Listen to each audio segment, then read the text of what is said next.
The crisp winter air bit at my cheeks as I adjusted the scarf around my neck, the kind that smelled faintly of pine and peppermint from the festival decorations. Snowflakes danced lazily from the gray sky, settling on the frozen lake, giving it a pristine, untouched look.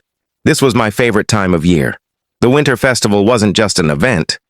It was a tradition, a celebration of warmth, community, and memories that made even the coldest day feel magical.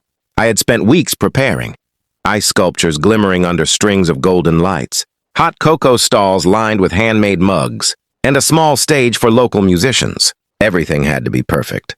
Everyone in the town looked forward to this weekend. But little did I know Karen was plotting to turn our joy into chaos. I spotted her across the frozen lake's edge, her signature designer coat clashing violently with the cozy, cheerful atmosphere. Karen's expression was pure. Mischief, or maybe malice, depending on how you looked at it. She waved at no one in particular, her phone glued to her ear as she barked into it. I rolled my eyes. Karen had always been the type to complain about snow being too cold, ice being too slippery, and children making too much noise. And today, she had set her sights on ruining the festival entirely. As I walked closer to the main setup, I noticed a small crowd beginning to gather. Families pulled sleds, couples held hands, and kids pointed excitedly at the ice sculptures. The smell of roasted chestnuts and pine filled the air. I took a deep breath, savoring the moment. This was exactly why I put up with Karen's drama every year. Her theatrics couldn't overshadow the happiness of everyone else. Suddenly I heard a screech. Not from the festival rides, not from the ice skaters, but from tires spinning desperately on thin ice. My stomach dropped. I turned toward the sound and saw it. Karen's brand new SUV inching onto the frozen lake, defying every law of physics and every common sense rule I had ever learned about ice. Panic flashed in her eyes as the ice creaked beneath her wheels. People screamed, some in fear, some in disbelief. I sprinted forward, heart hammering, trying to reach her before the inevitable happened. Karen was yelling, waving her arms wildly, but it wasn't a warning to anyone. It was pure indignation. I could hear her shouting something about frozen, injustice, or nobody respects my authority, though her words were mostly drowned out by the cracking ice. My mind raced, trying to calculate whether I could stop her without becoming part of the disaster myself. Then, in a horrifying yet strangely poetic instant, the ice beneath Karen's SUV gave way with a thunderous crack, sending the vehicle halfway into the icy water. Karen shrieked, flailing like a cat trapped in a bathtub, while bystanders scrambled to safety. For a brief moment, the world seemed to freeze along with the lake, every snowflake suspended in the air, every gasp of shock. The SUV had settled awkwardly into the icy lake, its nose dipping under the frozen surface, while the back end jutted upward like a stubborn metal shark. Karen's shrieks echoed across the festival grounds, bouncing off the snow-covered trees.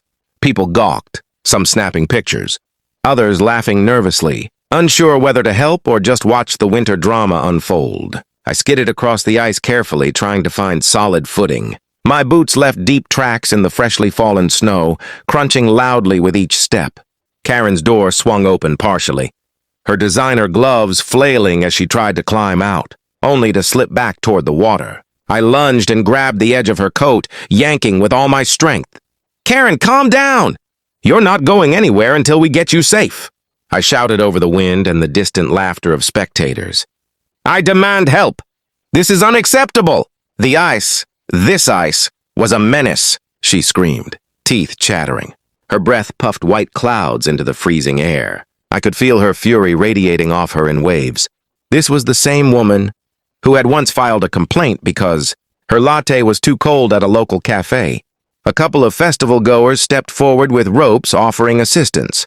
Someone in a bright red parka suggested using a ladder from a nearby food stall to bridge the gap between the bank and Karen's SUV.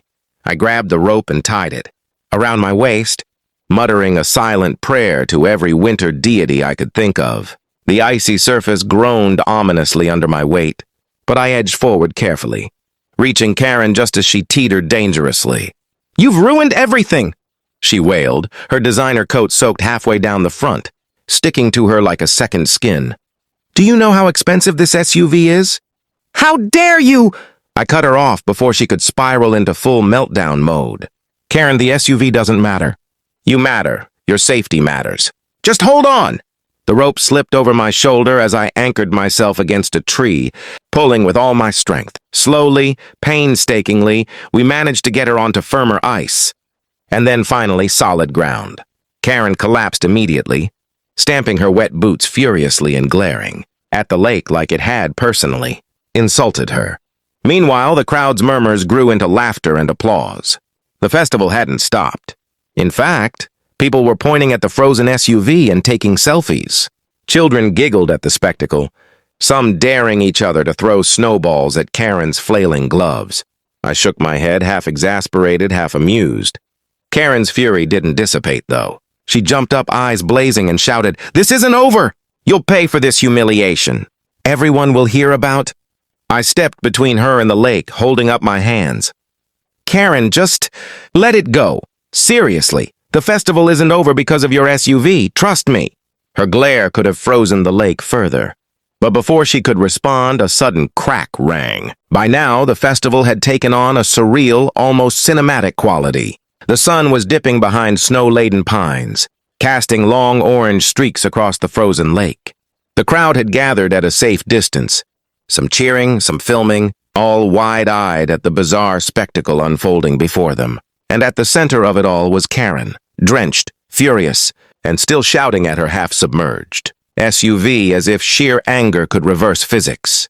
I took a deep breath and assessed the situation. The SUV was partially frozen into the lake, the chain secured to the sturdy tree holding it in place, preventing it from sliding further. Karen was shouting about compensation and municipal negligence, but the wind had started to carry the words away, leaving only her expressive gestures visible. I knew there was only one way to end this. I approached cautiously, snow crunching under my boots. "Karen," I called firmly, "you have two options. Stay here and continue your meltdown, or get off the ice and let us handle this safely. Your SUV isn't going anywhere tonight." She spun around, eyes blazing, her voice a high-pitched wail. "I will not be humiliated, A sudden deafening crack interrupted her tirade. The ice beneath the SUV shifted, groaning like a living creature. Karen stumbled backward, flailing, and I lunged just in time to catch her. The crowd collectively gasped as the SUV slanted slightly, finally finding a stable resting angle, the chain keeping it from plunging completely. For a moment, there was silence, broken only by the soft whistle of the wind through the pines. Karen's lips were trembling. I wasn't sure if it was anger, cold, or a combination of both. I gently nudged her toward solid ground. "You're safe now," I said, guiding her away from the edge. "The SUV is fine. Eventually we'll call a tow truck, but for now you're okay." Her jaw tightened, but the fire in her eyes dimmed slightly. She muttered something about lawsuits and the audacity of winter, but at least she was no longer teetering on the ice. Meanwhile, laughter erupted from the crowd, some pointing at the absurdly tilted SUV, others snapping pictures for social media. Children ran around, completely oblivious to Karen's melodrama, skating and tossing snowballs in pure winter joy. I looked around, taking in the scene. The winter festival hadn't been ruined, it had been transformed. Karen's icy misadventure had become the highlight of the day, a story that everyone would retell for years. Even the musicians on the stage resumed playing, and the aroma of hot cocoa and roasted chestnuts seemed stronger than ever. Karen, dripping and furious, stood silently for a moment, then turned her glare on me. You ruined me," she said finally, voice low. I shrugged with a smile, warmth in my chest despite the cold.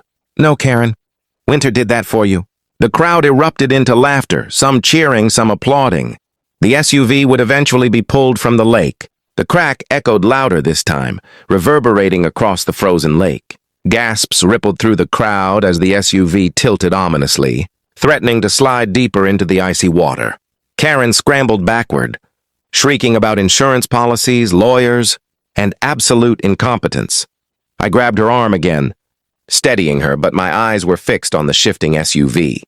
"Everyone back up!" I shouted, trying to keep panic from spreading. Snow crunched under hurried footsteps as festival-goers obeyed, creating a cautious semicircle around the scene. Some brave souls edged closer, ropes and ladders in hand, ready for whatever rescue plan we could muster next. The lake had become a surreal mix of winter wonderland and disaster zone. Meanwhile, Karen refused to calm down. "I should be in charge here. I pay taxes. This is unacceptable," she yelled, pointing at the SUV with trembling fingers. It was clear she was oscillating between rage and pure fear. I tried to ignore the theatrics and focus on the immediate problem. Getting that SUV stabilized before it completely sank, or worse, before someone else got hurt. I spotted something glinting in the snow near the shore, a long metal chain left over from the festival setup. Inspiration struck. I grabbed it, looping one end around a sturdy tree while the other dangled toward the SUV. A couple of volunteers helped me secure the chain to the bumper, and slowly, inch by inch, we began to anchor it in place. The SUV shuddered, threatening to tip, but the chain held, barely. Karen's fury, however, was undiminished. She stomped toward the edge of the ice, pointing at the SUV like she could command it with sheer force of will. "You think this is funny? Do you? My SUV ruined!" She kicked a chunk of ice into the lake, sending shards scattering across the frozen surface. The crowd cringed and laughed nervously. It was hard to decide whether to be concerned or entertained. As we worked to stabilize the SUV, something unexpected happened. Children started skating toward the center of the lake. Their innocent laughter and playful shouts reminded everyone why we were here in the first place. I sighed, realizing the festival wasn't going to stop just because one car had frozen itself into a block of ice. I glanced at Karen, soaked and shivering, and wondered if she even noticed the joyous chaos around her. Then a sudden crack from the far side of the lake drew my attention. This wasn't just the SUV shifting anymore. The ice was splitting in a pattern that could turn the lake into a dangerous trap if we weren't careful. I grabbed a volunteer and yelled, "Everyone, move back, now!" Karen ignored the warning, leaning dangerously close to the edge, muttering about lawsuits. I shook my head, realizing that while the SUV disaster had begun as her attempt to ruin the festival, it had inadvertently made things far more dramatic and far more memorable for everyone else. I had a sinking feeling that this frozen chaos